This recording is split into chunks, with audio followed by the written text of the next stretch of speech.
Found a nice house. They're looking for a sense of community. Hi, I'm Scott Morgan. Welcome to Dream Builders. Co-housing may be the community of the future, but with its tightly knit, pedestrian-friendly layouts, it takes its cues from old-fashioned neighborhoods. Today, we'll take a look. Later in the show, Steve Greenberg shows us the craft of creating faux trees, and we'll see the chic side of Tennessee design. But let's start here in Libertytown, Maryland, where folks are not only building homes, they're creating a community. The Johnston kids haven't even moved into their house yet, but they're already at home in their new neighborhood, easily playing with their future next-door neighbor. It takes more than a set of parents to raise these kids, and to have, sort of these aunts and uncles around that kids can talk to in difficult times. Sounds like a great asset. We've designed the community to create interaction, closeness. We've designed the community to be pedestrian. You don't normally have that community. Normally you drive up to your house, you click the clicker and you drive the car into the garage, and the only time you have to look at your neighbors is when you're mowing the lawn. Liberty Village is one of about 200 co-housing communities under construction today in the United States.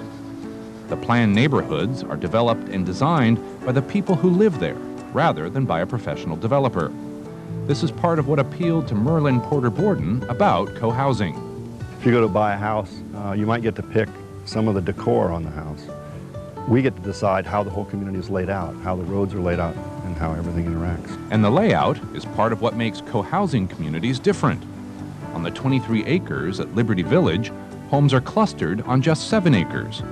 Pedestrian pathways connect homes and lead to the 60% open space that will eventually be a common house, community garden, and green spaces.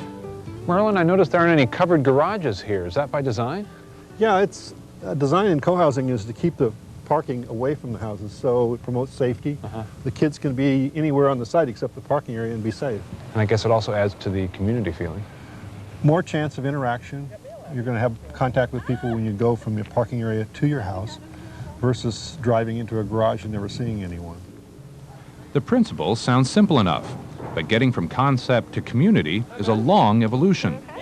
Liberty Village started back in 1989. In 1997, it evolved from an idea to an empty piece of land. Meetings were held in the old barn. Tours gave future residents an idea of what was to come. And groundbreaking was just the first of many future celebrations.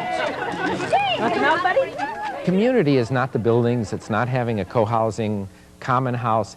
It is the relationship of the people that grow over the period of time that you create the community.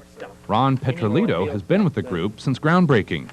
He's not only a future resident, but also a professional architect. His experience, along with Merlin's background in civil engineering, made them naturals for the group's development team. With contractors, it's been an educational process to see that it's a whole group of people, not professionals, except professional experience from within the group, but not professional developers. So contractors have to learn to work with us. And that's exactly what builder Gary Jackson has been doing. Merlin and Ron act as the liaison between the community and Gary. It was something Gary Jackson says he had to get used to. It was different for us. We're used to larger subdivisions with more unilateral control of what goes on. This is a much more interactive kind of development program. It's actually been helpful having Merlin and Ron as a resource because they do understand the business. They also know the people far better than we do, can better interpret what they're really looking for. And they're here all the time, so if we have questions, we have some place to go and somebody to at least help us resolve some issues.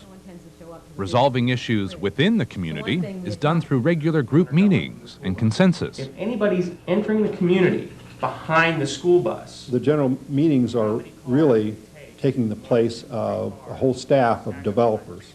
We have a facilitation team that organizes the meetings, and they're trained to a professional level of facilitating meetings. And our meetings are very efficient, effective, and we try to keep them to the point. And this whole idea of consensus has been new for us, has been just exciting to learn consensus and to know that everyone has a voice and everyone is regarded as important. But the most important aspect of co-housing communities like Liberty Village is the relationships between the people living here. And even though Beth and Mike still have a few weeks to go before their house is complete, it already feels like home. Co-housing takes time, and community takes time.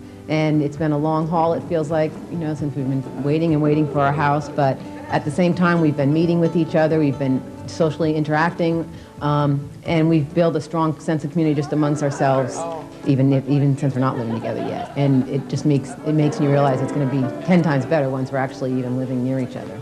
For Merlin and his family, today marks the official housewarming ceremony for their new home. And it's a time for these neighbors and partners to celebrate and appreciate the community that they've toiled to build over the past 11 years. There's a saying about co-housing, it's the most expensive, time-consuming self-improvement course you'll ever take in your life. And I believe it, it's been that way. And even more important than the buildings going up around the community are the relationships growing stronger within the group. And that's what drew these folks to co-housing in the first place, that feeling of home.